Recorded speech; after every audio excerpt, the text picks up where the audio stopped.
Dua-dua kan. Ditanya lagi oleh baginda sallallahu alaihi wasallam oleh malaikat, mata as-saah, bilakah berlakunya kiamat? Nak tengok Nabi tahu tak bila malaikat Nabi ni kekasih Allah, Allah bagi tahu tak kekasih dia bila nak kiamat? Manalah tahu. Soalan bocor kan? Dapat. Sebab kita tahu Allah je yang tahu. Manalah tahu Nabi tahu kan? Maka malaikat pun tanyalah, famatas sa'ah, bilakah waktu hari kiamat itu? Maka berkata Nabi SAW adab kepada gurunya Jibril alaihissalam. Maka Nabi berkata, mal mas'ulu anha bi'a'lama minas sa'il. Dia kata, Nabi cakap dengan malaikat, tiadalah yang kena tanya itu lebih tahu daripadanya. Gitu. Kalau bahasa kita, bahasa taman damai ni, yang tanya tu lagi tahu daripada aku. Gitu. Eleh-eleh kita lah, kita manusia. Takkan Nabi dengan malaikat nak eleh-eleh pula. Kan? Maknanya adalah orang yang tanya tu, iaitu malaikat, lebih tahu dari aku. Sebab malaikat memang ada di sisi Allah Subhanahu Wa Taala. Maka ketika itu Rasulullah SAW jawab macam tu. Disebutkan dalam tafsir ataupun syarahan hadis ini oleh Idris Al-Marbawi rahimahullahu ta'ala. Dia kata hari kiamat itu tiada siapa tahu masa melainkan Allah Subhanahu Wa Ta'ala. Tak ada siapa tahu. Rupa-rupanya Nabi pun tak tahu. Isra' Mi'raj jumpa dengan Allah, tak tahu. Tak bagi tahu. Tak ada bagi tepi. Kau jangan beritahu orang waktu kiamat gini. Tak ada. Tak tahu. Nabi pun tak tahu. Hanya Allah Subhanahu Wa Ta'ala yang tahu. Buktinya ada ayat Allah Subhanahu Wa Ta'ala dalam Al-Quran sebut, innallaha indahu ilmus sa'ah, bahawasanya Allah Ta'ala itu di sisinya pengetahuan masa kiamat. Hanya Allah tahu. Di sisi Allah saja. Allah Maha mengetahui. Manusia boleh agak-agak. Kita jangankan hari kiamat, hari mati kita pun kita tak tahu. Jangan hari mati, masa tidur pun kita tak tahu. Baring pukul 11, tertidur tu pukul berapa? Tak tahu. Masa tidur waktu kecil tu pun kita tak tahu. Entahlah, alih-alih gitu je. Alih-alih bangun pagi esok. Bila masa tidur tu? Tak tahu kita. Itu pun tak tahu. Allahu a'lam bissawab. Maka Allah Subhanahu Wa Ta'ala berfirman lagi, inna sa'ata atiyatun akadu ukhfiha, bahawa hari kiamat itu akan datang hampir aku sembunyikan dia. Tak tahu bila. Dan kalau dah Allah sembunyikan, carilah macam mana pun tak jumpa. Tak tahu bila. Agak boleh, confirm yakin tak boleh. Jangankan hari kiamat, besok raya tak raya pun tak tahu. Besok raya ke tak raya? Satu Malaysia pening kepala. Ada yang puasa, ada yang tak puasa. Ada yang raya, tak raya. Kan? Bukan hari kiamat, hari raya pun tak tahu juga. Betul. Ada yang raya 2 kali. Macam ni. Raya kat Singapura sekali, raya kat sini sekali. Hebat awak. Kemudian Allah Subhanahu Wa Ta'ala berfirman lagi. Saya bacakan ayat-ayat yang disusun oleh Imam Idris Al-Marbawi, Syekh Marbawi ini. A'udzubillahi minasyaitonir rajim. Yas'alunaka 'anis sa'ati ayyana mursaha qul innama ilmuha inda rabbi. Bertanyalah mereka itu akan daku daripada hari kiamat itu, di mana berlabuhnya, maksudnya bila berlakunya. Maka jawablah olehmu wahai Muhammad, hanya senya pengetahuan waktu itu di sisi Tuhanku. Aku pun tak tahu. Jadi malaikat tahu tak agak-agak? Yang tanya tak tahu, yang ditanya Nabi pun tak tahu. Yang tahu hanya Allah Subhanahu Wa Ta'ala. Ada yang kata tahun 2020 tak kiamat juga. Ada yang kata 2002 tak kiamat juga. Yang penting bukan kita tahu bila tarikhnya, tetapi persediaan untuk menghadapi kiamat itu. Namun walaupun tak tahu tarikhnya, kena tahu tanda-tandanya. Tanda-tanda, maka ditanya oleh malaikat, qala fama amaratuha. Kalau tak tahu bilakah berlakunya kiamat, tanda-tanda kiamat tu apa? Tanda-tandanya. Maka berkatalah Nabi SAW, antalidal amatu rabbataha, bahawa beranak jariah akan tuannya. Maknanya antalida melahirkan, al-amatu, amatu ni hamba, perempuan hamba. Jariah maknanya perempuan hamba, bukan lelaki. Perempuan yang jadi hamba. Dululah. Sekarang relevan tak ayat ni? Dia kata hamba talidu melahirkan rabbataha, tuannya. Sekarang ada hamba tak? Dah tak ada. Tetapi pernah tak berlaku benda ni? Dulu di zaman Nabi masih ada hamba. Hamba tu melahirkan tuannya. Ya, pernah. Banyak perbahasan ulama panjang lah ni. Ada maksud pertama, kedua, ketiga ni saya tak baca lah. Sebab kita tak berapa kena dengan kita punya suasana ini. Hamba tak ada dah. Tetapi ia berlaku dulu. Dulu dah tanda ada dah. Tanda kecil ni. Tanda besar, matahari terbit sebelah barat. Itu besar lah. Kalau itu tak taubat lagi tak tahu. Turunnya Nabi Allah Isa alaihissalam, turunnya Dajjal, turunnya Ya'juj dan Ma'juj, itu tanda-tanda besar. Mudah-mudahan kita tak sampai pada situ. Kalau sampai kita tak tahulah kita di sebelah Dajjal ke sebelah Nabi Isa alaihissalam. Tak tahu kita. Tetapi tanda-tanda kecil ada dah sekarang. Bukan sekarang, bahkan zaman Nabi yang ketika itu ada hamba. Ini kata dia, hamba melahirkan tuannya. Sekarang ada hamba tak? Tak ada. Dulu ada. Dulu dah berlaku dah. Tanda kecilnya. Seorang raja berkahwin dengan jariah, ataupun bukan kahwin, dia bersama dengan hamba dia. Lahir budak. Lahir anak. Anak siapa tu? Anak raja. Kan? Jadi anak dia jadi raja, mak dia jadi hamba juga. Gitu. Gitu. Subhanallah. Itu yang disebutkan dalam kitab ni. Jadi sekarang kita tak payah perbahaskan sangat tentang hamba itu. Cumanya ulama-ulama mentafsirkan ataupun membawa logik yang sekarang ini. Seorang ibu melahirkan anak yang anak itu boleh perintah maknya macam hamba. Itu je dia. Itu yang logik sekarang. Itu yang boleh dibahaskan sekarang. Suruh mak dia macam suruh dia punya hamba. Macam bibi lah mak dia dekat rumah. Walaupun diberi gaji. Kalau beri gaji, lagilah memang bibi. Kalau hamba, dibagi makan aja. Mak dah jadi hamba. Mak tukang basuh pinggan. Mak tukang masak. Anak tukang makan. Gitulah. Kalau kecil tak apalah kan. Kecil memanglah mak yang buat. Kan budak-budak tu masak kan jadi apa. Dah besar dah. Dah tua dah. Dah beranak penak. Bahkan mak kena paksa untuk jaga cucu dia. Mak nak rehat. Kalau maknya yang nak, cucu mak jaga. Jangan bagi orang, bagi kat mak. Itu memang mak dia suka. Itu lain. Ini mak jagakan ni. Mak penat lah. Jagalah mak. Beri gaji ni. Boy. Ni main-main. Inilah yang boleh dibahaskan sekarang berkenaan tentang ini. Kalau hamba dah tak ada. Dah tak ada. Jadi dia menjadikan mak dia sebagai hamba. Itu je. Dah makan-makan apa? Tak tolong pun mak. Tak tolong, dia kata bapak tak, mak dia. Subhanallah. Jadi ramai tak macam tu sekarang? Ramai. Jadi kalaulah ibu-ibu, nenek-nenek yang ada sekarang untuk menjaga cucu, relakan. Aku yang suka, tak apa. Tak apa gitu. Memang aku yang suka jaga cucu. Jangan cucu aku tak jadi macam anak aku dulu. Anak aku terlepas lah. Quran tak dibaca, apa tak dibaca. Cucu aku jangan jadi macam tu pula. Aku ngajar nanti. Gitu. Dia nak ajar cucu dia baca Quran. Okey, tak ada masalah.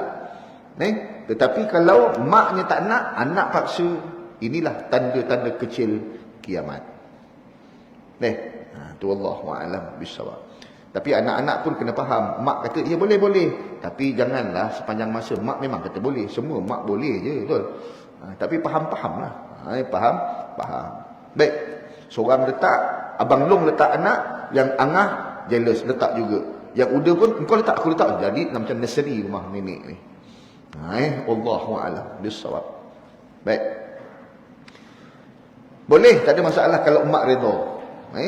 Itu dia tanda yang pertama. Ada makna pertama, kedua, ketiga ni maknanya saya tak bahaskan sebab semuanya menceritakan tentang hamba. Hamba. Baik. Ada lagi satu tanda. Dekat hadis ini diberi dua tanda. Kiamat bakal akan berlaku. Banyak tanda, tapi dua dibagi. Nabi SAW sebut lagi, selain daripada hamba melahirkan tuannya, anak jadi bos, mak jadi kuli. Gitu. Sebab tu anak-anak yang masih, kita pun bukan yang anak-anak, yang bapa-bapa ni yang masih ada mak, hargailah. Saya yatim piatu. Dah tak ada mak bapak, ada kan. Jadi yang masih ada mak, kadang-kadang umur kita 60, mak ada lagi. Kan? Mak ada lagi. Mak tu tetap dihargai dan diberikan kebaikan. Siapa dah tak ada mak? Siapa yang tak ada mak sini? Bukan dah tak ada mak, siapa yang tak ada mak ni? Ya ada. Haji Bacok pun ada mak, cuma dah meninggal. Memang ada. Semua mana ada mak. Dan mak yang kita meninggal tu, walaupun dah mungkin 40 tahun yang dulu meninggalnya, tetap dia memerlukan doa kita. Kita walaupun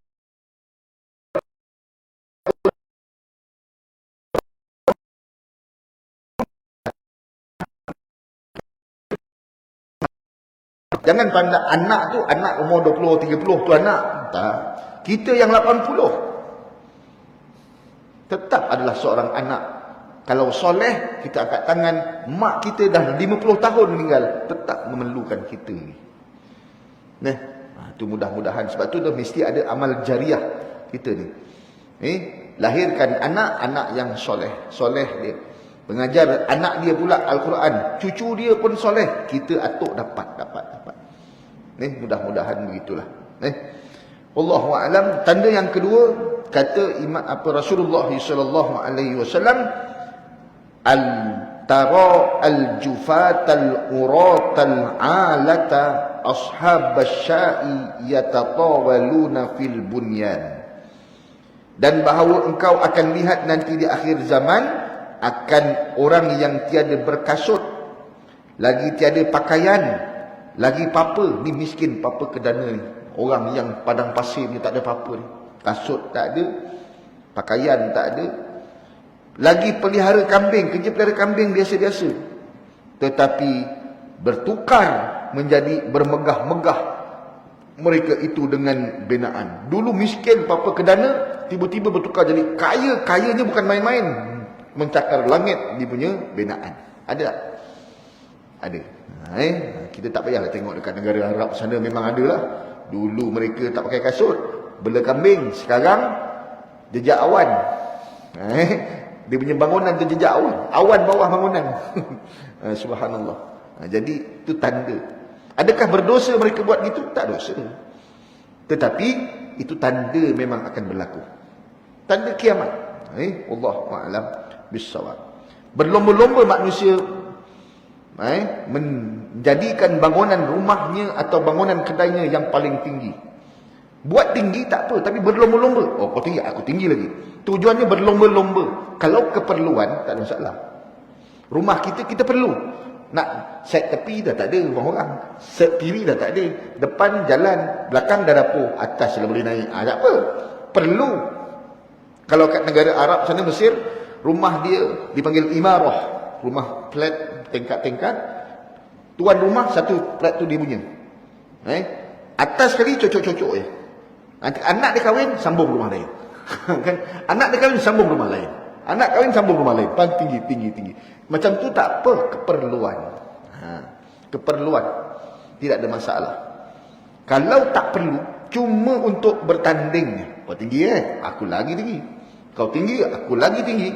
Itulah tanda-tanda kiamat. Kita kau besar, aku lagi besar. Tak perlu pun. Orang tu besar, anak 7, anak 8. Engkau suami isteri, anak 1, kita besar buat apa? Tengok keadaan. Keperluan tidak ada masalah. Yang tak perlu tapi bertanding siapa yang paling banyak. Tercatat satu surah yang menceritakan tentang orang yang bermegah-megah, berlomba-lomba ni. Surah apa? At-Takatsur. Betul? Bismillahirrahmanirrahim. Alhaakumut takatsur. Akan melalaikan kamu at-takatsur. Takatsur maknanya kasura, banyak. Takatsur saling banyak membanyak.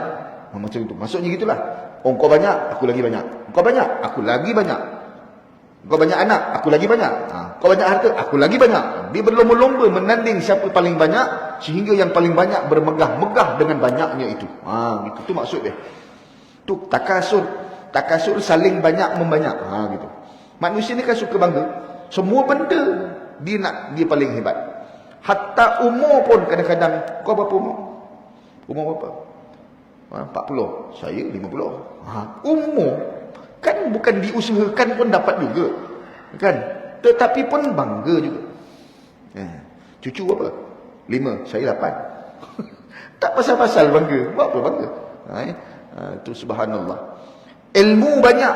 Saya cakap dengan anak-anak pelajar saya yang bijak-bijak, kelas-kelas sains. Awak berbanding dengan kelas-kelas yang tak sains ni, yang masuk 10 kali belajar pun tak sampai-sampai ilmunya. Yang kau ni saya ngajar terus dapat ni, Allah bagi kelebihan ilmu senang faham, tanggungjawabnya besar. Tanggungjawab besar. Awak kena fahamkan orang lain pula selepas ni. Mereka yang tak faham-faham tu tak ada tanggungjawab nak fahamkan orang. Dalam dunia memang kita nampak lekeh orang yang susah nak faham. Bodoh. Lekeh, kita pandai, hebat. Tetapi di hari kiamat, orang yang pandai satu nikmat, Allah akan tanya, macam mana kau guna kepandaian kau tu? Kau miskin, apa-apa nyusahkan orang. Tapi dia tak ditanya nanti harta dia. Kita akan ditanya nanti di hari kiamat. Orang yang lebih nikmat akan banyak tanyanya nanti di hari kiamat. Mudah-mudahan diberkati dan dimudahkan kita menjawab soalan. Di hari kiamat, di padang, bukan padang mahsyar, di padang hisab. Ketika hisab tu nanti, satu persatu Allah tanya. Siapa yang paling lama dekat hisab? Saya dah sebut yang lepas. Iaitu orang yang paling bermasalah dengan manusia lain. Ada hutang tak bayar, ada pukulan tak balas lagi, ada hati kecil tak balas, tak minta maaf lagi. Itu nanti lama sungguh di sana. Yang ada kaitan dosanya dengan manusia, paling lama. Yang dicakap gaji tak bayar, orang tu nak datang jumpa dia lagi. Banyak perkiraan nanti tu dengan manusia yang lain. Satu persatu akan dibahaskan. Belum dosa dia dengan Allah lagi. Dosa dengan manusia tu banyak, maka lamalah dekat. Sebab itulah sebelum meninggal dunia, settlekan dulu perkara-perkara itu. Wallahu a'lam bissawab. Baik. Tuan-tuan dikasihi Allah. Apakah makna disebutkan tadi? Berlawan-lawan membesar dan meninggikan rumah. Sesungguhnya sepotong hadis dalam masalah 127 itu maksud mengkhabarkan alamat kiamat itu bertukar ahwal. Ahwal maknanya keadaan. Tukar keadaan. Bertukar keadaan orang dan berubah. Dulu miskin apa-apa kedana, tukar jadi kaya raya. Kalau tukar tu sikit-sikit tak apa. Ni miskin memang buruk sungguh, sehingga kaya yang kaya sungguh. Ni tukar. Subhanallah. Kadang-kadang memang begitu. Orang yang kita ni okey duduk hidup, belum tentu esok okey, belum tentu. Ada sahabat saya dah cakap dengan Cik Isyam, saya nak pungut derma hari ni. Baru tahu tadi, anak pelajar saya. Dia okey, bapak dia okey, mak dia okey, polis bapak dia. Okey lah, tak ada masalah. Kehidupan biasa sederhana. Tiba-tiba sakit, potong kaki, tak boleh kerja. Jaga bapak pula, bapak pun sakit. Bini tak kerja, terus down. 2019 baru kami tahu tadi. 2019 api dah kena potong. Baru tahu. Kalau kami tahu dulu, kami dah tolong dulu dah. Tapi dulu okey. Dia pun tak tahu, dia boleh berubah macam tu. Berubah menjadi baik, okey. Tanda-tanda kiamat kan. Kalau berubah, kita dulu miskin, sekarang kaya, itu bukan berubah yang dimaksudkan di sini. Dulu papa kedana betul, tapi sekarang kaya-kaya sungguh. Itu yang dimaksudkan dengan hari kiamat. Jadi mudah-mudahan Allah Subhanahu Wa Taala memberikan kebaikan kepada orang yang dulu senang, tiba-tiba susah macam mana saya cakap tadi, kita tolong bantu dia. Saya dah bawa tabung tu. Saya kalau ada macam tu saya bawa tabung lah. Seminggu ni saya keliling kuliah saya akan bawa. Tolong dia. Saya pun tak tahu esok lusa keadaan saya macam mana. Kalau agak-agaklah saya berlaku pada saya macam tu, tuan-tuan tolong saya. Tolong Ustaz Alim, biar lantak dia. Jangan itu. Tolonglah aku. Tuan-tuan kasih Allah Subhanahu Wa Taala. Baik. Maka dikata apa tadi? Iaitu memerintah negeri pula oleh orang-orang daerah dan orang asalnya papa dan miskin. Tiada apa ada dimiliki dan tiada apa pakaian atas tubuh. Maka itulah pula jadi orang memerintah negeri dengan gagah perkasa dan kemenangannya. Ada tak kat negeri Arab banyak ah? Dulu Badui. Dulu Badui je. Merintah kecil-kecil ya. Sekarang cakar langit. Tak kat mana-mana lah. Kan? Kat Saudi ke, kat mana ke, jauh, mana-mana lah. Ada. Subhanallah. Kat Malaysia pun ada. Dulu ya Allah main parit je. Miskin, makan bawah getah. Makan siput. Tetapi apabila besar, Allah berikan dia kuasa pemerintahan. Bukan biasa-biasa punya kaya. Dia ada kuasa dan boleh buat bangunan tinggi. Kita boleh buat bangunan tingginya, kuasa tak ada. MPJB suruh runtuh lah balik. Nak buat macam mana? Tinggi-tinggi buat. Majlis datang, runtuh kan? Runtuh, tak ada apa. Kuasa tak ada. Mereka yang Allah maksudkan ni, dulu papa kedana, bela kambing biasa kat padang pasir, tetapi sekarang memiliki bangunan tinggi-tinggi, bahkan mereka memerintah sebuah negara. Tak payah cerita lah, banyak lah. Dekat negara Arab, sana banyak lah. Mencanggar langit. Dekat Oman ke, mana-mana ke, Qatar ke, subhanallah. Dosa ke mereka bertukar tu? Mereka tak dosa. Bertukar tu jadi baik, kehidupan baik. Cumanya itu tanda kiamat. Tanda kiamat. Taklah berdosa mereka, cuma tanda kiamat begitu. Nak elak memang tak boleh, tetap ada benda tu. Maka jadi banyak. Maka itulah pula jadi pemerintah negeri dengan gagah perkasanya dan kemenangannya. Maka jadi banyak harta mereka itu dan luas kira bicara angan-angan, sampai terpaling hikmahnya kepada mengikat dan mendirikan rumah mahligai yang besar-besar. Dulu miskin, lawan sebuah negara, dia jadi menang, banyak harta, bangunan tinggi-tinggi. Subhanallah. Maka perkara ini nampak dengan mata kepala kita di zaman ini, maka itulah satu daripada alamat kiamat. Wallahu a'lam. Ada berapa soalan malaikat? Dah habis hari ini. Mal iman. Iman ada 6 perkara. Mal Islam ya Rasulullah ya Muhammad, 5 perkara. Mal ihsan, saya dah ajar dah sebut minggu yang lalu. Mal apa dia? Mata sa'ah, bila hari kiamat. 4 soalan. Dah selesai dah. 4 soalan yang terakhir, bilakah hari kiamat? Tukar soalan. Sebab Rasul tak tahu bila kiamat, tak tahu. Tanya pula bila tanda-tanda, Nabi bagi 2. 1, hamba yang melahirkan tuannya dah berlaku zaman Nabi SAW. Nak sekarang dah berlaku, sekarang tak ada hamba. Dan yang miskin, tak pakai kasut, bela kambing dekat padang pasir, sekarang jadi raja yang hebat, memerintah sebuah negara, membuat bangunan tinggi-tinggi hebat. Tuan-tuan dah naik dah. Tu yang clock tower tu kat Mekah, naik dah. 100 rial. Siapa nak naik 100 rial? Tengok Mekah macam kotak pancis ke bawah. Tengok Kaabah. Pergi. Subhanallah. Tapi tak nak naik, gayat. Mahal kalau free naik juga. Kan? Gayat. 100 rial sekali naik. Wallahu a'lam. Tuan-tuan kasih Allah, dah habis soalan tu, 3 hari berlalu. 3 hari berlalu, maka Rasulullah jumpa Sayyidina Umar. Malaikat tu dah 3 hari datang. Katalah malaikat tu datang hari Ahad, Isnin, Selasa, Rabu. Hari Rabu Rasulullah jumpa balik. Hari ni saya agak je, 3 hari. Tengok, kata rawi, qala Umar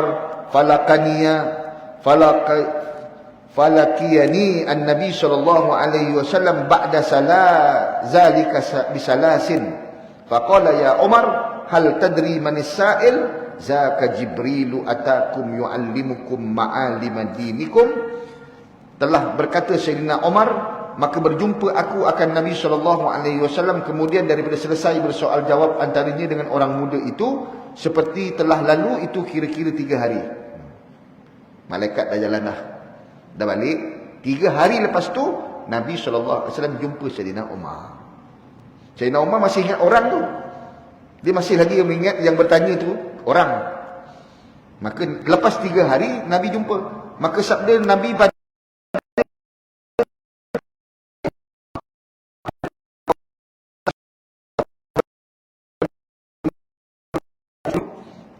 bukan terus tanya tak. Kemarin dulu lama 3 hari.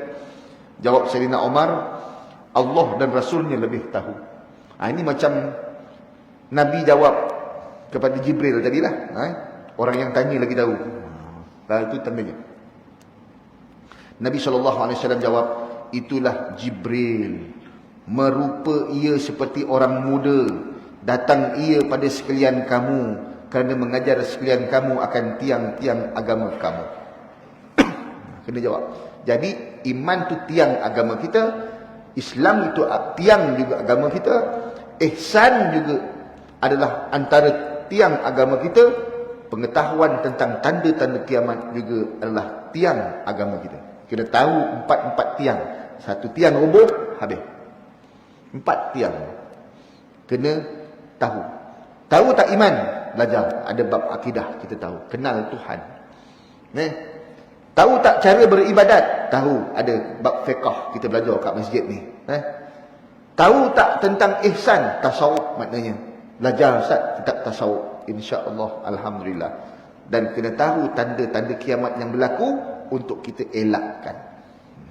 Menginsafi hari kiamat akan berlaku.